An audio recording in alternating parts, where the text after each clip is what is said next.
So, a very warm welcome to everyone here gathered. And I am sure there are far more participants on YouTube Live as well, along with us. To begin with, we will have Suresh Purohit sir initiate and inaugurate the session, and then, of course, we take the next step. Suresh sir, over to you.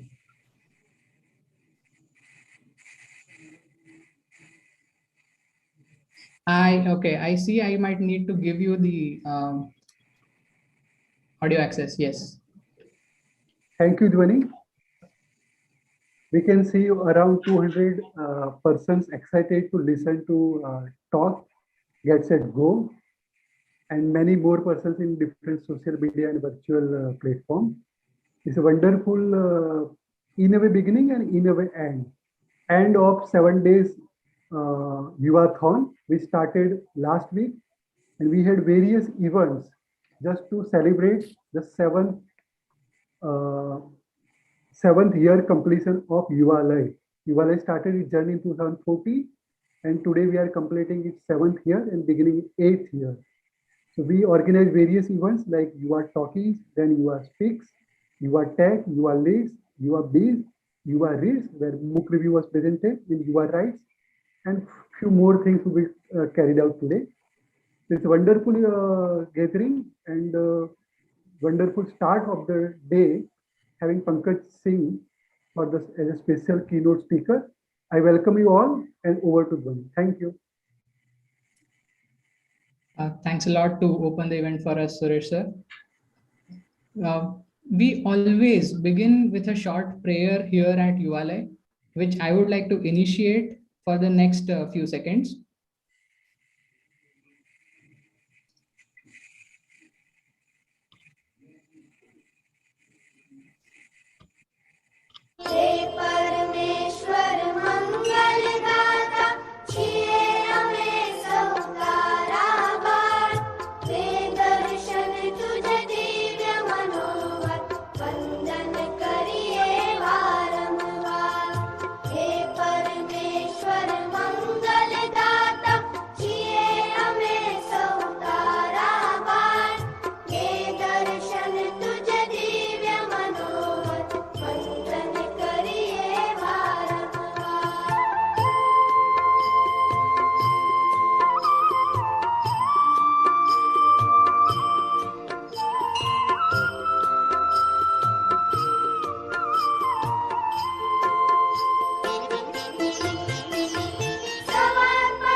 We have had an auspicious beginning to our event, and I invite H.T. Patel sir to share a few words about Yuvalay, after which we introduce our keynote speaker. H.T. sir, over to you. Good evening. Very special welcome to Shri Pankaj Singh, the Yuvalay trustees, faculties, and a lot of students, I would say, who have gathered here to hear you, sir. Talking about Yuvalay is a very emotional thing for me in a way. It was exactly 7 years before that this institution was inaugurated. It was a big function in a way, and today also what I see is a large number. We had 200 people and we have today here more than 200 people.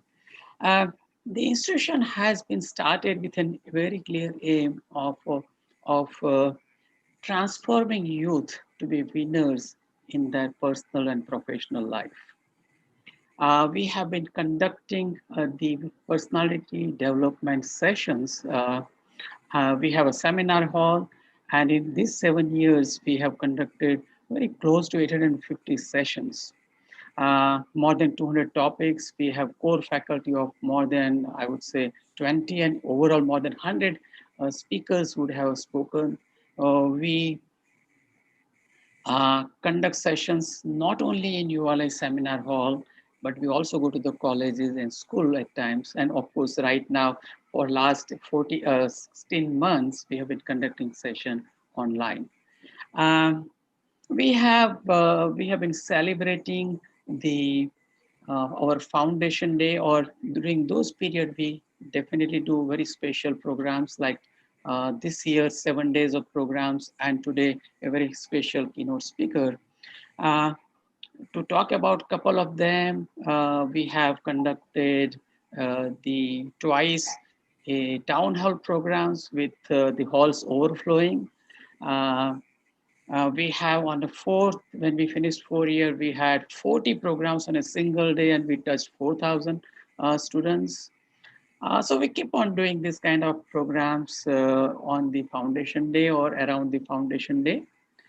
We also added an Yuvalay Electronics Lab in the year 2017, where there is a facility for students to come and work with the gadgets, work with we have the tools and every other instrument to create something. So we say that explore, learn, explore, and innovate. And in that, I would say that we have a very special program we have been doing for last 3 years, an event called Maker Fest. The first 2 years in 19 and in year 2020, we had a physical event, more than 50 stalls, about 1,000 people visiting. And this year also we maintain, but through a virtual event. So we continue to get connected with students with different programs, and that has been our the major objective of helping students to develop their personality. Simple things starting from communication to attitude to leadership. So this is what we keep on doing. We welcome all students at Yuvalay. We do all programs free of cost. And with those few words, again, I hand it over back to Dhwani. Thank you very much, sir, for encapsulating what we are in such a uh, uh, precise way. It is my pleasure to introduce to all of us today our keynote speaker, Mr. Pankaj Singh, and share a brief note about him and his illustrious career. Honestly, if I initiate all the things that Mr. Pankaj Singh has done in life, it might as well be a talk in itself. But here are a few things. Pankaj Singh is the Senior Vice President of Strategic Planning and Policy Advocacy at the Adani Data Center business. He belongs to the Adani Group, is the head HR at the Adani Emerging Businesses, which in itself is multiple business verticals like the data center, the defense and aerospace, the petrochemicals, the oil and gas, copper, road, metro, railways, water, which is the energy and utilities, aviation and shipping. He is also head HR at Adani Dubai Business, the administrative head of Adani Australia businesses. He has created and manages the Adani International Innovation Hub. And in addition, he is the advisory board member and also the professor of strategy and consulting at the Adani Institute of Infrastructure, which has we have all seen gained traction in the last few years. He has founded several successful learning and development, education and technology enterprises in New York, USA. Before Pankaj sir joined Adani, he was the managing director at Growth Leaders, which is a global strategy consulting and leadership development consultancy based out of New York. He was responsible for the growth, the capability development, and the client delivery of 6 consulting practice areas of the organization. Prior to Growth Leaders, he was at Deloitte for a significant period of time where he has implemented new global talent strategy frameworks, uh, one of which is and the TIPL framework that is known for its development, technical, industry, professional, and leadership. Then at Deloitte Consulting, he led the creation and implementation of talent management and leadership development architecture for the US-China joint venture. He has been involved in the setting up of Deloitte University, the firm's Deloitte's Global Leadership Development Center at Westlake, Texas. He has been the master facilitator at the Deloitte Faculty Excellence Program and the master facilitator for the 6 disciplines of breakthrough learning. Speaking about where he began his career, it was at Tata Steel with the humble roots of a graduate engineer, put on fast track with the technical officers program and became one of the youngest ADMs, assistant divisional managers. That is at 2 level up than any other technical officer. Similarly, Pankaj sir was also selected as high potential accelerated development program known as EDP, the coveted EDP at Deloitte that builds the future leaders of Deloitte. At Adani, he is leading the effort to maximize people potential, drive human capital transformation, and key strategic initiatives. With this and a last piece of information, I would end Sir's introduction. His PhD, yes, he is a doctorate. His PhD has been completed at Columbia University in a very niche field. The research interests belong to the application of cognitive neuroscience, in specifically in developing right brain pattern recognition skills in next generation strategic leaders. That simply blows my mind. He has an MBA from one of the most coveted institutes of management at India, XLRI Jamshedpur, one of the best recognized institutes for HR leadership, and also a leadership certificate from Harvard Business School. It is an honor to have you with us here today, sir, and I welcome you to the stage for your keynote address. Hi, can you hear me, Dhwani? We can hear you, sir. Okay, Sir, fantastic. before you begin, one last point to note for the audience and participants. Pankaj sir will be welcoming questions at the end of the keynote from the participants. You may share your questions in the chat window at the end of the session. Sir, over to you. Thank you, Dhwani, for your kind words. Really appreciate all that you said. Also, thanks to Shri H.T. Patel for the great overview of all the good stuff that Yuvalay has been doing for the last 7 years. Very impressive. You know, I somehow feel that uh, I should have somehow been associated with it earlier as well. But by the way, thanks to Moksh Udani as well, who has urged me to join the session today and put me in touch with Shri H.T. Patel. I'm really honored to be at Yuvathon 2021 today, and I'm glad to be with all you students, faculty, and the guests present today. So let me quickly, can I have a screen share done, please? Yes, sir, just a second. I'll pass on the rights to you.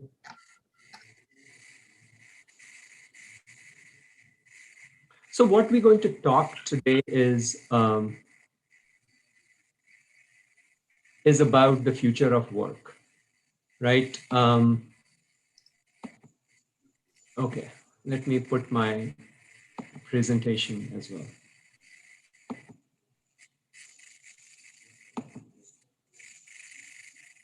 Shri Patel, can you see my screen? Yes. Perfect. All right, great. So let me, this is a very nice topic, and thanks to Shri Patel, who gave me a topic which I'm really very passionate about, is about skilling, and especially for the future of work. So what is the future of work, right? Let's start talking about it. The future of Sir, I'm really sorry to interrupt. There is some annotation that has happened on the screen which only you will be able to manage. If you could, on the options at the top of the Zoom, disable annotation. There will be 3 dots as options at the top, Zoom options. So you could remove all the annotations and disable annotations for all participants. Uh, this is a Zoom feature that I at my cannot control, and hence I'm requesting your help to do this. So I see mouse, select, text, draw. Okay. Sir, at the top of the screen, do you see, first of all, 3 dots on the right hand side? Yes. First of all, on the 3 dots, click and disable annotation for all participants. Yes, that I did.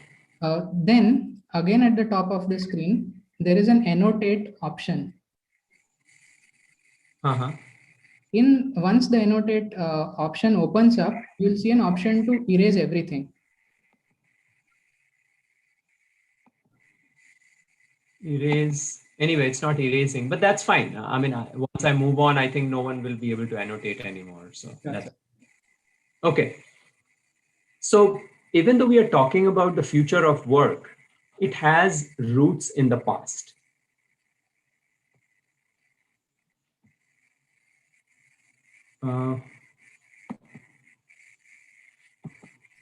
We will have to escape this option so that you can navigate your presentation. Okay, got it. Or Dhwani, he can once he takes out the PPT and put it again, it would have been removed.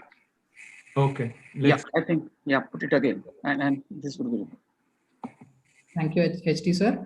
And we'll have to disable annotation once more. Oh, okay.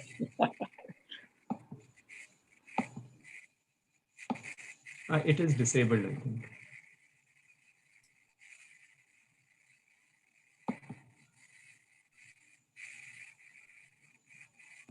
I think it's disabled.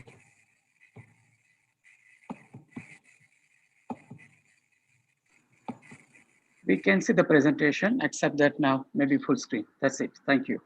Okay. So what is the future of work, right? The future of work, as I said before, is even though it's futuristic, it does have roots in the past.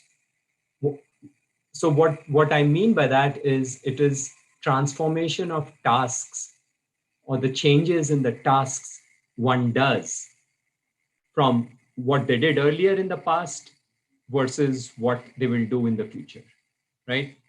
Then the jobs, as you can see, the job earlier in the field in agriculture was done in a certain way, while now it's done with a screen in front and giving command for all the operations to happen. Technology, right? You had the typewriter. Many of you wouldn't have heard about a typewriter, or seen it. And now it's fully replaced by all the gadgets like the laptops, smart devices, and so on and so forth. But future of work doesn't mean that it's human versus machines, right? It's not going to be that. Actually, it is humans enabled by machines. So it's an enabler. We have to learn from the past and explore new solutions to reskill and imagine how people work together in the future. And that's the future of work. So let me share with you some facts from a Future of Work 2030 study done by McKinsey. They say that 50% of all the current activities that we do are automatable. That means 50% of the work can be automated. 60% of occupations could be automated. I mean, imagine 60% of all the jobs that exist today could be automated, which implies that 375 million people will switch jobs by 2030, right? Because if the jobs get automated, people will have to reskill and switch jobs. However,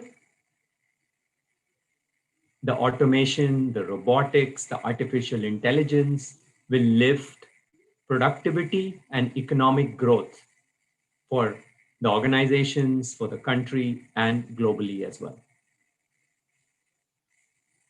Occupations which will continue to grow or will grow in the future will require customer interaction.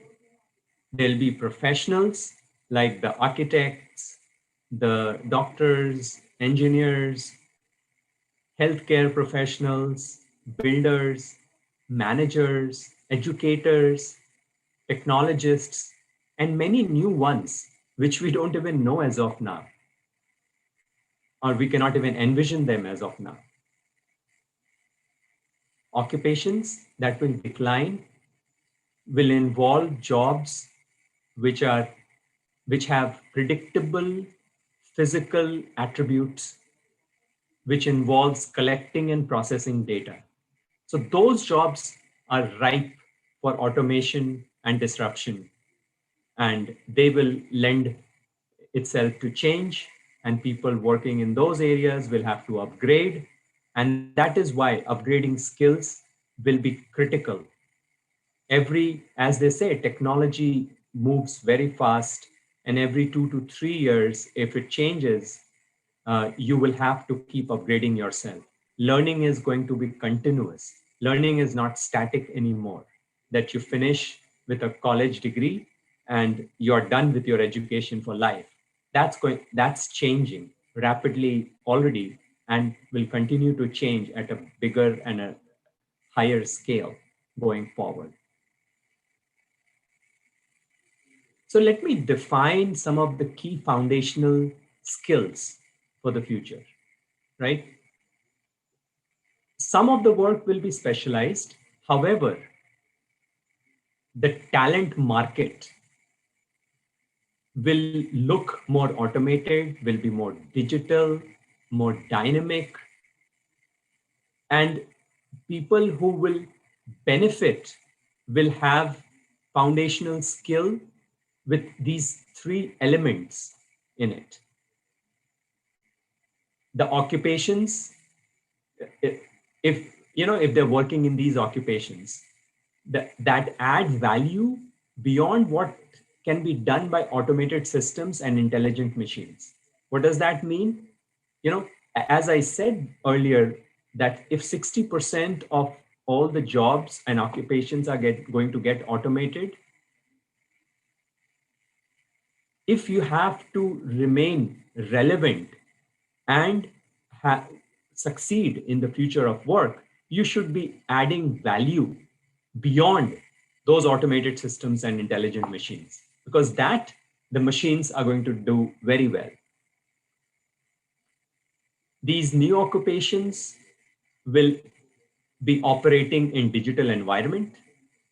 And as I said before, these occupations will require continuous adapting to do new things in new ways on a continuous basis.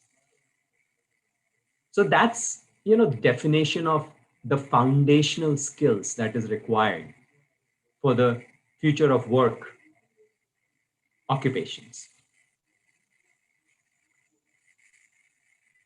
So what I'm going to talk over the next 3-4 slides is some of the skills, more concrete ones, right? So cognitive. So what is cognitive?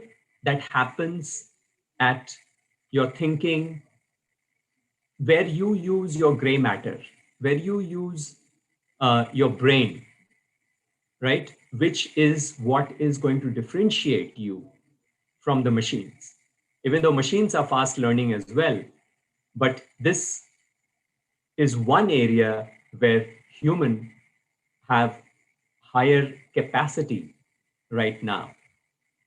And if you focus on cognitive, and within cognitive, these 4 buckets, one is critical thinking, This is very important because while what you need to succeed in future of work, you need to have a structured problem solving skills, logical reasoning, understanding the biases, because every human has a bias, right? Um, so understanding the biases will help someone be a better critical thinker. Seeking relevant information. To be a good critical thinker, you should find out and get relevant information, not just information, but the relevant information. Then the next bucket is planning and ways of working. You should be good in work plan development, time management, should be good in prioritizing things and agile thinking. Because as things move and change fast, agility is going to be the name of the game. So that is where agile thinking is going to be very important skill. Communication doesn't matter today or in the future. Communication will be extremely important skill. It involves storytelling, public speaking, asking the right kind of questions, and also ability to synthesize messages. Because today we are bombarded with information and messages and on different platforms. So in order to be a very successful professional, and to thrive in the future of work, you should be able to synthesize information and messages. And active listening, which is very important. It is not just pure listening, but listening in a way you're connected to the speaker. You're not listening to ask your next question, because then your mind is preoccupied with the question you're going to ask. When you're doing active listening, you're connected to the speaker or the person in front of you. You are engaged. You're mirroring, you are understanding, you're acknowledging what is being said and asking questions if it is needed. And so communication is a very important piece. And the fourth in the cognitive skills bucket is the mental flexibility. Things are going to change, right? So it's the VUCA world, right? Volatile, uncertain, complex, and ambiguous, right? That's the VUCA world. It will require mental flexibility. And what is mental flexibility? Is for you to do imaginative thinking, you to be creative, you should be able to take knowledge from different contexts and synthesize and translate it. You should be able to adopt different perspective, not hold on just to your own perspective or your own point of view. You should be able to be flexible, to take a different perspective, to look at something from a different angle, not just one straight way of looking at things. Adaptability. This is a theme for the future, adaptability, because all I have been talking about, agility, changes, creativity, imaginations, anything you talk uh, will require adaptability because things are changing rapidly. And from there, it's important also to have the ability to learn, because if things change fast, what you know today is going to change and will not be relevant tomorrow. So you should be able to learn on a continuous basis. So these are some of the cognitive skills that you would need in these four buckets. The next important bucket is interpersonal skills. And when you talk about interpersonal skills, it requires ability to mobilize systems like Yuvathon or the Yuvalay.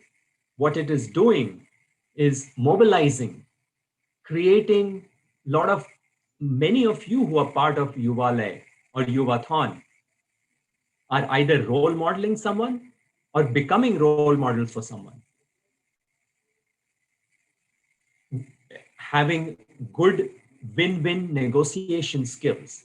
Negotiation is not you winning and someone else losing. Then you lose, net, you lose. So having a good negotiation capability means create a win-win. The other person or the other party walks away feeling that he has won. And you walk away from the negotiation feeling that you have won. And that's the win-win negotiation. Crafting and inspiring vision. This is very important. You know, the way things are changing rapidly, uh, ability to craft a vision into the future. In the next 3 to 5 years, this is how we're going to be as an organization, as an individual, as a group, as a institute, or as a society. This is how we're going to be, and inspiring people towards that vision. Creating organizational awareness. This is very important to be a leader in the future. You should be able to create awareness about the organization to all the people who are going to be in the journey to make this vision a reality for you. Developing relationships.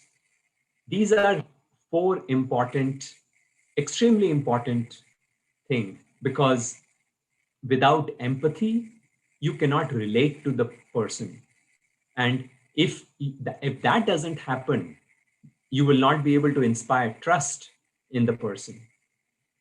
And while you do all this, you should continue to have humility,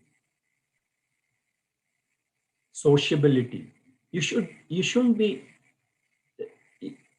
all the great things you do, you should be a person who's comfortable in social surrounding, because we are living and we will continue to live in a more connected environment. And that is why it is important. The last one, sociability, is very important. Teamwork, effectiveness. As I just said, we are going to live in a connected environment. So teamwork goes without saying. You cannot be an individual solo performer. That might be required once in a while, but most of the time you're working in teams. And that is why you should include people, fostering inclusiveness, motivate different personalities, right? There'll be different people you will be working with, and you should be able to motivate them to work in a constructive manner. And you should be good at resolving conflict, right? Conflict is unavoidable when you work as a team, which doesn't mean it is bad, but if you as a person or as a leader or as a professional, you develop this skill to resolve conflict, you'll be seen as a good leader. Collaboration is going to be name of the game. You should be a good coach. It's very important that you understand people that you work with and provide them advice, show them the way on a regular basis. And that is going to make you a good leader, and empower the people that you work with in a team. So these are some of the interpersonal skills. The third bucket is the self-leadership. So what is this, right? So for you to lead anyone, you, first of all, you should be able to lead yourself. And what does that mean? You have to be self-aware and be able to manage yourself, which requires a good understanding of your emotions and what are your triggers, what is going to set you off in a direction where you get charged, you get upset, understanding that. And some of the pleasant, which is going to trigger you to do great things. If you have a good understanding of your emotions and triggers, you'll be able to, you are better, you're more self-aware, and you'll able to manage yourself. Self-control and regulation. So once you have a good self-awareness, then only you will be able to self-control and regulate your behavior. And when you are self-aware, you understand your strengths. And then you should be able to maximize your strength rather than get pulled down by your blind spots and weaknesses. Integrity is an important skill. I hope everyone understands what integrity means. And that is extremely important. It is being true. It is being you saying and doing what you said you will do and doing it the right way. Self-motivation and wellness. You should be a go-getter. You should be self-motivated. You should really focus on staying well. Because only when you're well, and well doesn't mean just physical wellness. It means mental wellness. It means emotional wellness. It means wellness at all levels of a person. And when you have all this, you will automatically have the self-confidence as well. The next area in self-leadership is entrepreneurship. And for entrepreneurship, what you need is courage and ability to take risk. Because if you don't risk, there is no gain going to be, right? So you should be, because as an entrepreneur, you go in uncharted waters where people haven't been there, because that's when you succeed as an entrepreneur.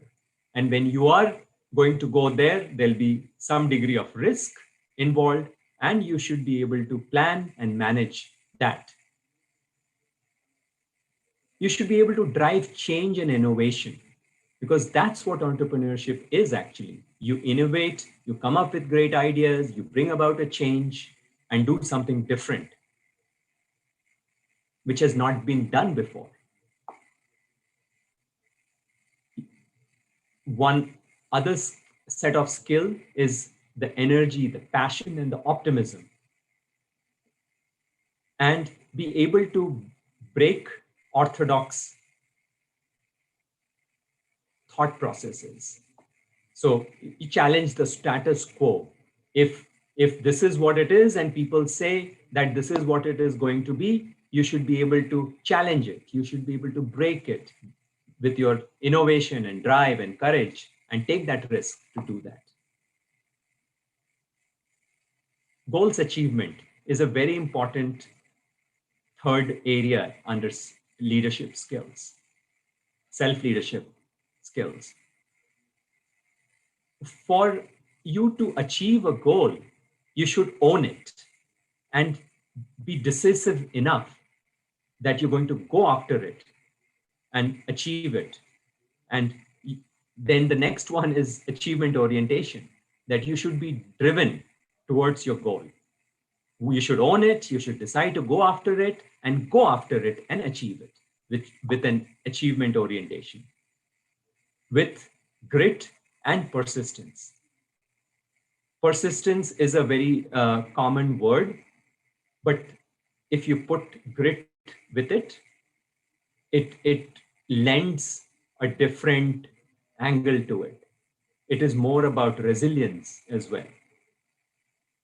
You can persist, but if you hit the if you hit the wall, you should be able to be resilient enough to climb over the wall and not just keep hitting yourself against the wall and not make a breakthrough. Coping with uncertainty. Because as I said, we are in the VUCA world.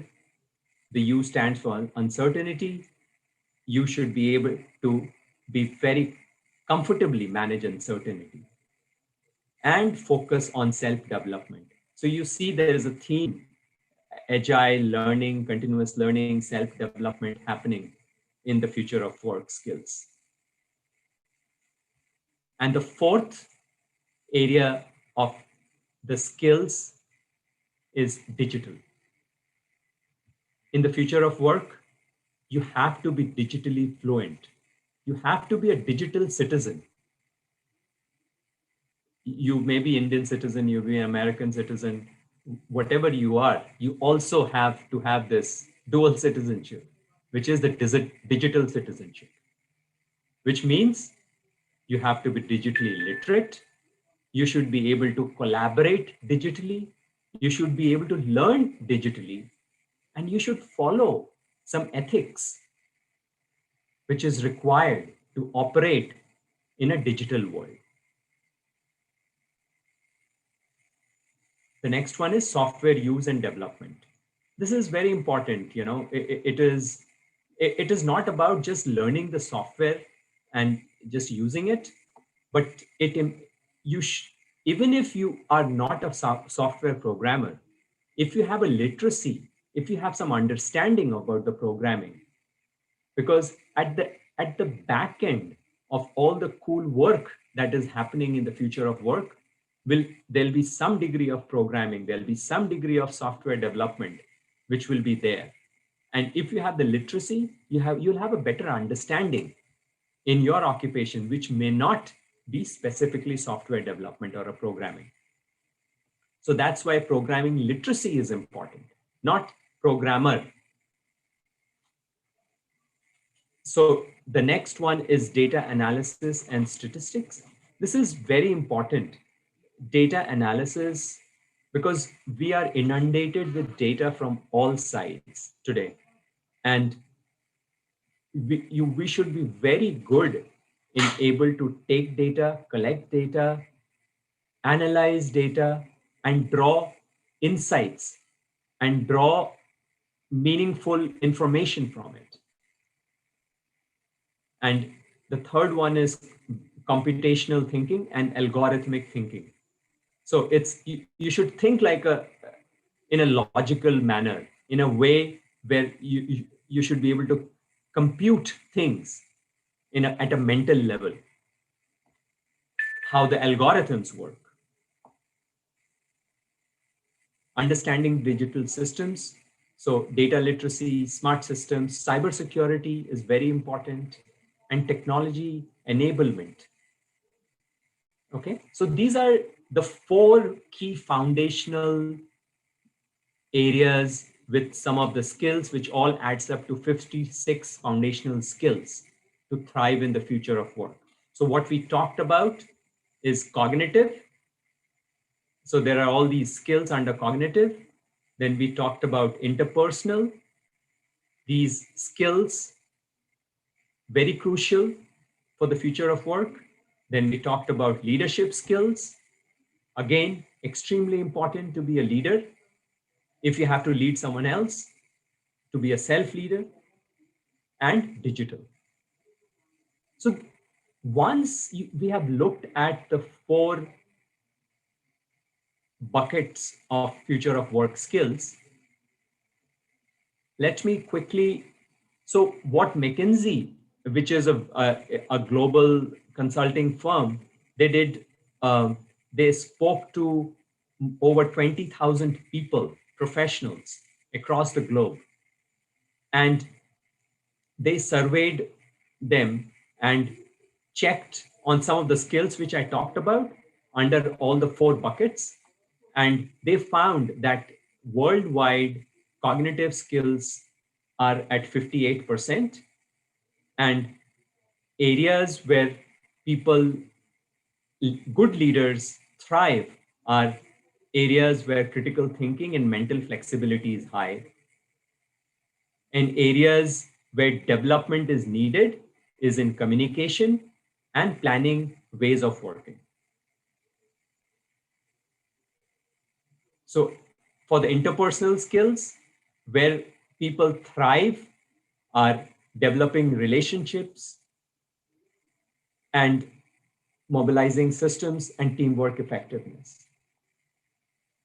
Self-leadership skills, where people thrive are if they are self-aware and are able to self-manage themselves, if they are good in entrepreneurship skills. And what they need to develop is social achievement, the goal achievement skills.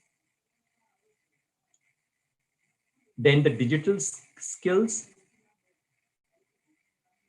then as I talked about digital fluency, that is crucial because in the future of work, you cannot be a digital illiterate. So digital fluency is going to be very important. So people who succeeded in the set or the subset of people they surveyed and measured, digital fluency was high, and where they scored low for the people who didn't do well were people who did not have a good understanding of digital systems, or they were not good at using software and software development. All right, so that was some of the scores, right? The next 3 slides, and then we will end to have some discussions at the end of this. So if in the future of work, you need to have a good employment prospect, which means if you want to be hired, rehired, you have to be highly adaptable. You should be able to cope with uncertainty. You should be able to synthesize messages. So these are, and then so on and so forth. So these are the skills, the 10 skills, which is going to make you highly employable in the future of work. Very important to take a note of this. The others are achievement orientation, fostering inclusiveness, energy, passion, optimism, understanding your strengths, digital collaboration, smart systems, self-control, and regulation. But the top 3, adaptability, coping with uncertainty, they score so much higher in this area. And so if you are, and if you train yourself to be more adaptable and be able to cope with uncertainty, you will be employable with comfort, with ease in the future of work occupations. Areas where there is what will lead you to have the skills that will lead you to have higher income in the future of work are the skills like work plan development. If you are really good at developing a work plan, if you are someone who is organizationally savvy and aware, if you possess self-confidence, if you're asking the right questions, and if you are able to translate and enable technology, if you're able to cope with uncertainty, if you're able to do data analysis, role modeling, if you possess grit and persistence, and if you have programming literacy, these will enable you to have higher income in the future of work. What stands tall is work plan development, organizational awareness, self-confidence, asking the right questions. Okay, so keep this in mind. What is going to, so now we talked about what is going to make you employable in the future of work, what skills will enable you to command higher income, what is going to provide you job satisfaction in the future of work is self-motivation and wellness, coping with uncertainty. As you can see, coping with uncertainty is everywhere because it's a VUCA world. It's a volatile, uncertain, complex, an ambiguous world. You should be able to cope with uncertainty. You will not be given things on a platter or on a plate. You will have to figure out things in a dynamic situation which is rapidly changing. So that's why coping with uncertainty is required for you to be employable, for you to command higher income, or to have a job satisfaction. Self-confidence, sociability, program literacy, energy, passion, optimism, these themes are recurring again. Understanding biases, empathy, integrity, grit, and persistence. Right? So let me summarize here for you the 3 skills under each of the 3 areas for you to become more employable, command higher income, and have job satisfaction. And all this is going to make you successful in the future of work. For being employable, ability to synthesize messages, cope with uncertainty, and adaptability. For higher income, you need self-confidence, work plan development, organizational awareness. For being satisfied in your job in the future of work, you need self-confidence, coping with uncertainty, self-motivation, and wellness. So with that, I will leave some time for us to discuss some questions. So Dhwani, back to you. Thank you, Pankaj sir. I now invite a legend by himself, Nirmal sir, to have the proceedings of the question and answer between you and the audience and to moderate the discussion forward. Over to you, Nirmal sir. I will, yes, here is the access for the unmute. Thank you very much, Dhwani. Mr. Pankaj Singh, it was a feast to listen to you today, and very structured and analytical approach to guide the youth of our country, to seek the future possibilities and in which domains they must acquire those skills so that they tend to be successful in future. And I must appreciate, a very detailed perspective that you have presented to them. And I believe that all of them must have enjoyed, and so have I, a very structured analysis of what is needed for tomorrow. Thank you very much.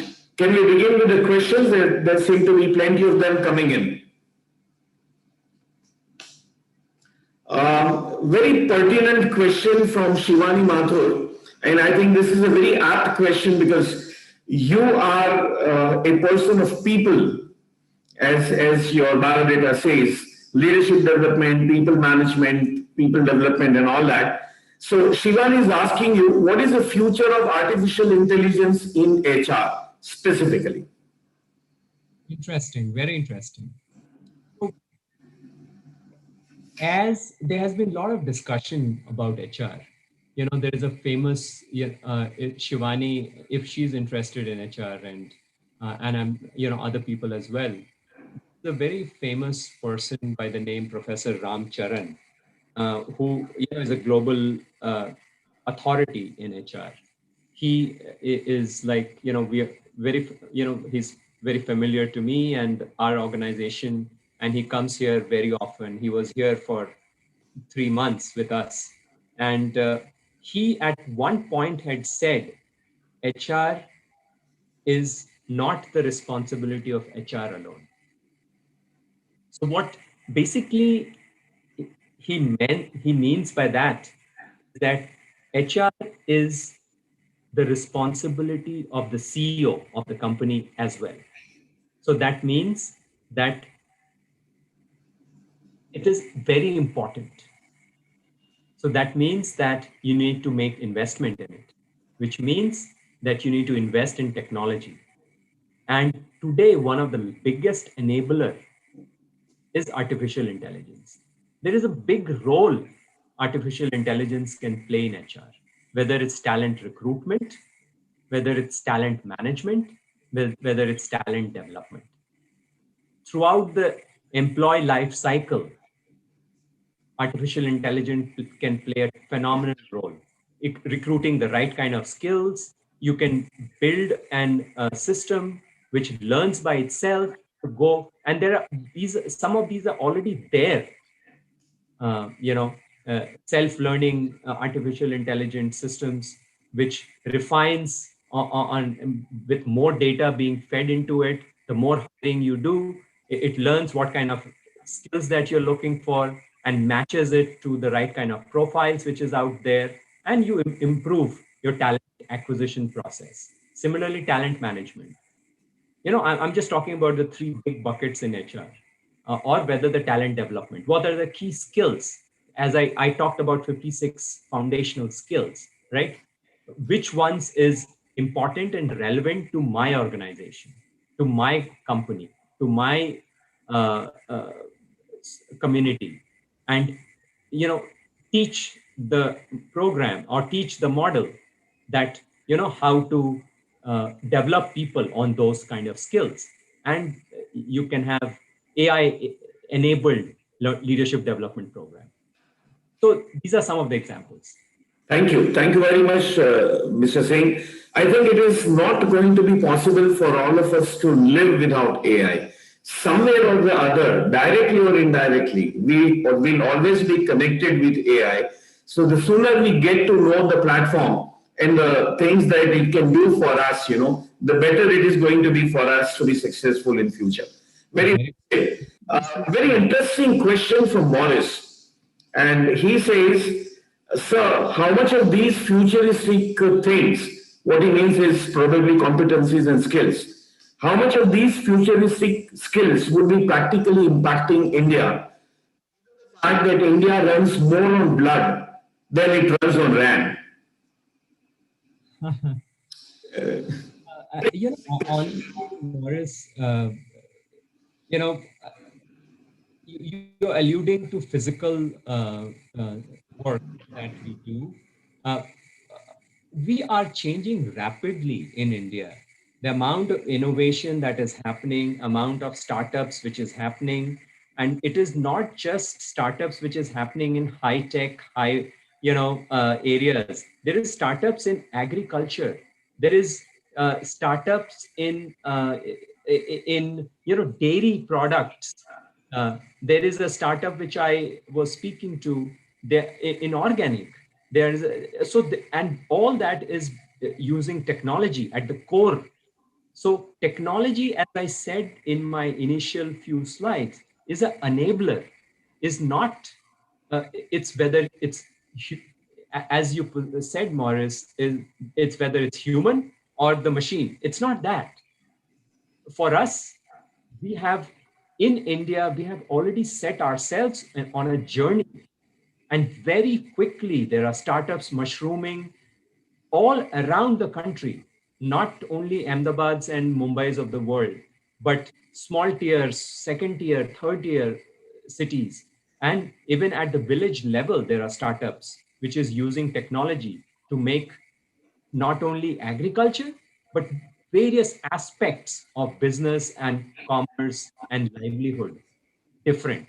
And so, I would beg to differ, Morris. It's that it's going to be difficult for India. India is actually, honestly speaking, at the forefront. India is the third most innovative country in the world, right after US and Israel. So, and we are, we are known for our ability to innovate and be entrepreneurs. So and in today's world, if you have a startup, if you want to be an entrepreneur, if you want to innovate, you'll use technology. So the RAM is needed. Wonderful, wonderful. One cannot agree more with you, Mr. Pankaj Singh. In fact, people in India, they run on all the three, the blood, the mind, and the heart. And I think it's a great combination with which we move forward into the future. So India is not lagging behind, and probably some of the best IT technicians are provided to the world by India as a Yes. country. So we cannot say that it doesn't work on RAM, as very rightly said by you. Very right, Nirmal. As you know, I spent 20 years in the US. I know, it is not true that, they work on RAM and we work on. That's not true at all. True, true, true. I think we should really come out of this myth now. India is a very forward-looking country now. All right. One question from Maurice again. From Amab Jaiswal. He says, respected sir, the facet of agility looks great theoretically. The facet of agility looks great theoretically. Nonetheless, how to implement the same on a practical front and develop a suiting mindset? I'm sorry, I missed the first name. Yeah, I'll repeat the question. No, I got the question. What's his first name? Okay. What is it you wish to know, sir? No, Mr. Jaiswal's first. Yeah, Mr. Jaiswal, Amap Jaiswal. I'm up. So, great question. Agility is something which we talk about, and it sounds very theoretical because we don't understand much what it means, right? However, to succeed, you cannot do away with agility. Agility is not just moving fast in your work, but moving fast in your thinking, moving fast in your decision making, moving fast in, if you're going down the wrong path, to able to learn from your failures and change course and pivot to the right course and in the right direction. So it encompasses much more than from what sounds like agility stands for. And you're right, agility is not something which comes easily. It is something which we need to be very consciously pursuing on a continuous learning basis. Otherwise, it's not something which is you'll wake up tomorrow after doing a 1 week course and you'll become agile. That's not true. So it's a continuous transformation journey, agility. And but we cannot do away with agility. We have to be. So whatever needs to be done, we better do it today. True. I think it is one of the key success factors today to be agile. I think that is what is going to, take us forward. Yes, sir. Miss Jyoti Brahmbhatt, she's asking what businesses demand from fresh graduates and postgraduate students today. What does a business demand from us today? So from the fresh graduates, okay. So, some of the skills which I already talked about, so whether it's communication, you should be good at communication, you should be good at teamwork and collaboration, you should be doing thinking in an agile manner, you should be able to be literate in the data and technology aspects. You should be able to be self-aware and manage and regulate yourself, be active listeners. So some of those things, from the big basket of 56 skills that I talked about, some of these which I just mentioned are going to be more relevant for you in the initial years, because these will enable you to become more quick learner. And because at the beginning you need to be like a sponge, learning so quickly and grabbing as much information about the subject area, about the organization that you work in, about yourself, and to be able to change yourself and learn and relearn and unlearn and relearn on a continuous basis. So some of the skills which I just mentioned will be more relevant, but the whole basket of skills will be really needed for you, the 56 skills that I said.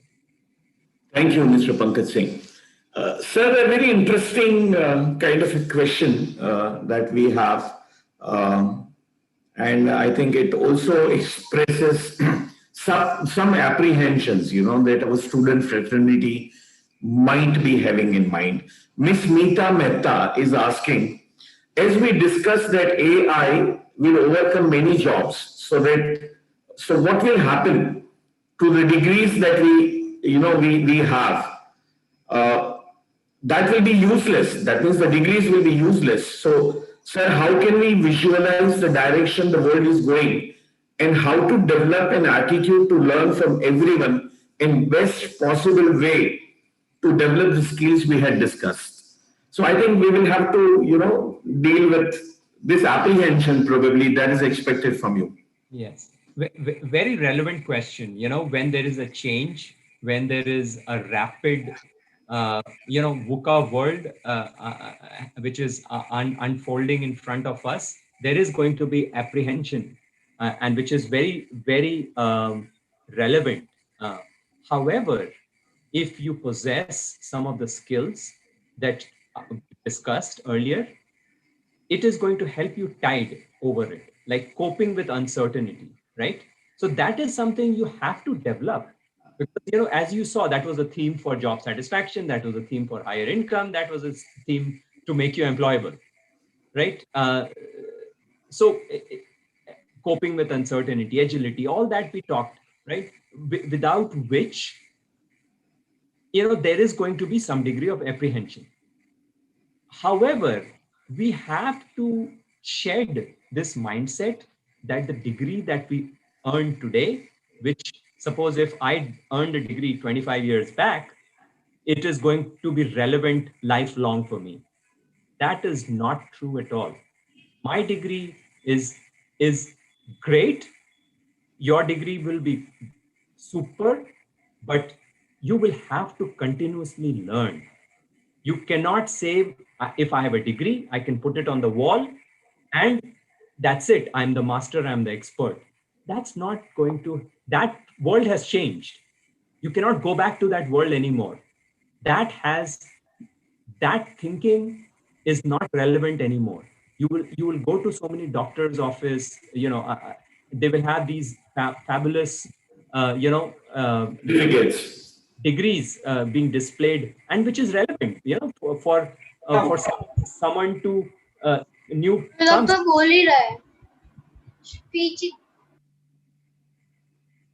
someone to come and see that you have a degree that provides you authenticity. However, the knowledge, the requirement of the profession will require you to continuously learn. And you might not just have one degree, you have multiple such certificates on your wall.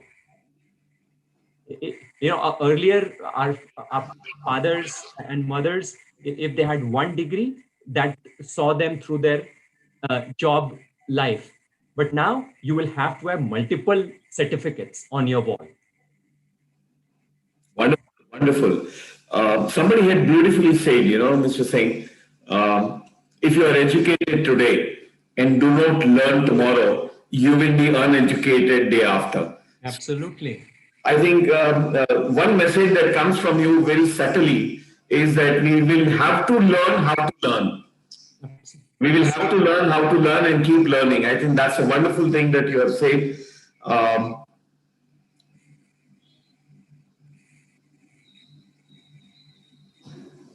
I think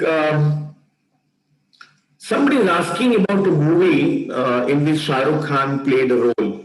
The name of the movie is Swadesh. Swadesh. Have you seen this movie?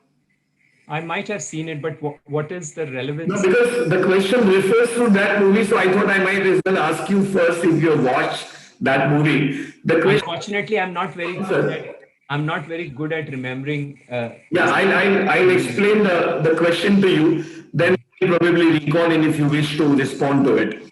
What are your views about the crux of the movie Swadesh by Shah Rukh Khan, both from an economic and emotional standpoint? Opportunity and patriotism are laid out on two separate scales of the weighing machine. So, Okay, so the question is opportunity and patriotism. Let me, and as I said, I've spent a considerable amount of time in a foreign land. Patriotism is more and more relevant if when you are away from your own country. You feel more patriotic because when you see, if how many of you remember um, after the 9/11 incident, French France did not support US in its invasion of Afghanistan initially, right?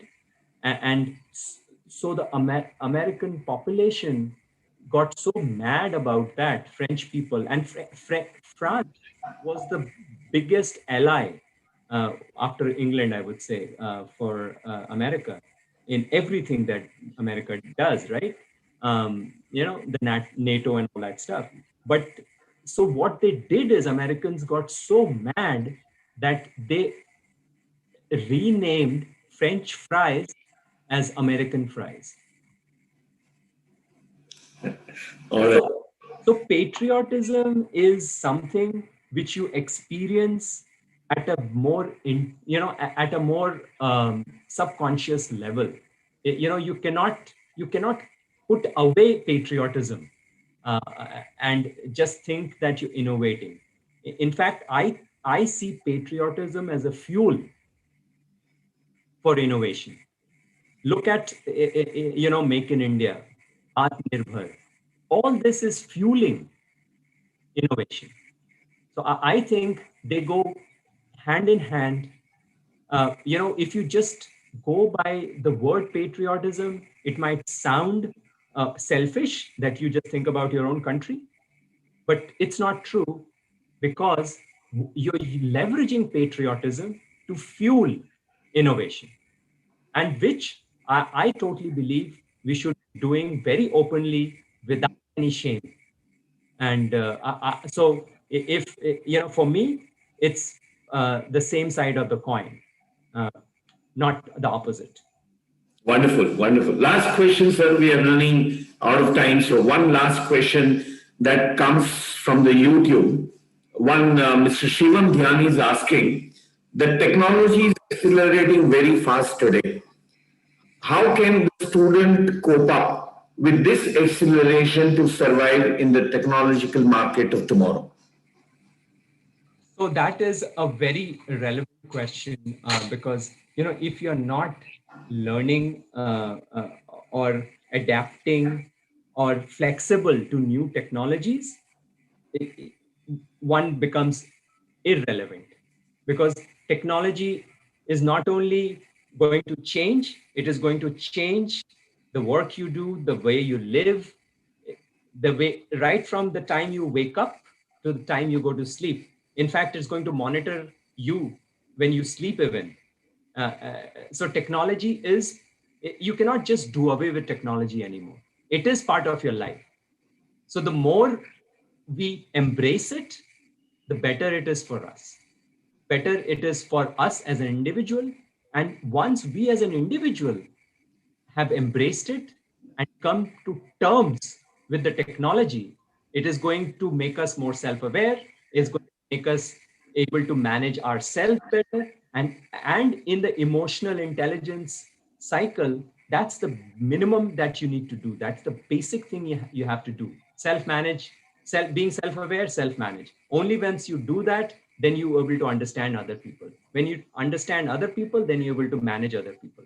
And when you're able to manage other people well, you get work done. And when you get the work done, you become a great leader. So at Wonderful. core, technology is there. It is part and parcel of our life, and it's going to stay there and going to help us be better. Sir, one last question I can't resist, and that question is mine if I have the privilege of asking you. There are two sides. One is the human side, another is the technology side. It is said that technology can do everything except maybe some of the human aspects like creative thinking, intuitions, imagination, visioning, critical thinking. These are some of the aspects that probably technology cannot replace, and humans will have to do it there. So there is a line between the two. What are your comments on this particular belief? So you are absolutely right that technology has its limitation, and it is actually that is what differentiates us and gives us an edge over the technology, right? Because Right. otherwise it will become the other way around. Technology is going to control human beings. Here, we still have the control over technology, and it's good for us, and we will always have that because of some of the things you just mentioned. However, I feel that machines and technology have a capability of learning, as you said rightly, in the right way. If you teach artificial intelligent model the right way to model a real world, it is going to learn very quickly and it will come very close, if not be able to replicate fully, but come very close to envisioning, being able to do a lot of critical thinking, be able to do, because it has a huge computational power. Our brains, they say that you can only do 7 things at the same time, right? Your brain can process only 7 things.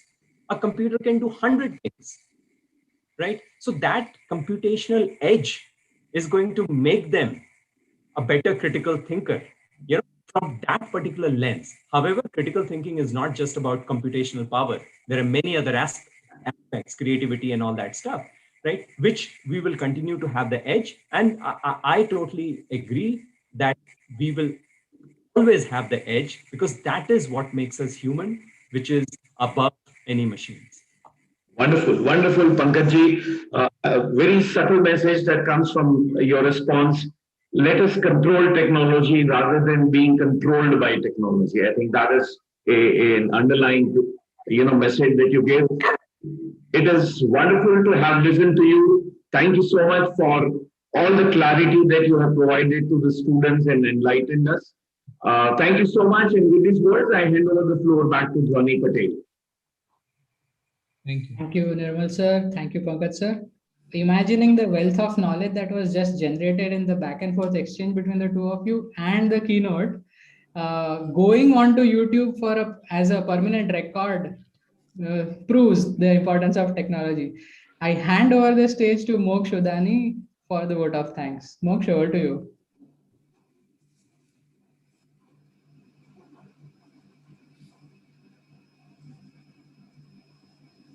Moksh, I did see you there for a while in the background. Yes, good. We can see you again. Just a second. Yes, you have the access to unmute now. Good evening, everyone. Thank you very much, Pankaj sir. It was an absolute pleasure to hear you after a very long time. The time you spent with all of us means a lot to us.